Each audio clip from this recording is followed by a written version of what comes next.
చాలునట కరుణిస్తాడట అయ్యప్ప.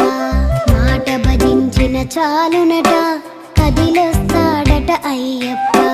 మాల ధరించిన చాలునట కరుణిస్తాడట అయ్యప్ప.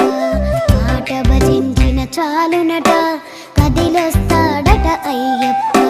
కరిమల వాసుడు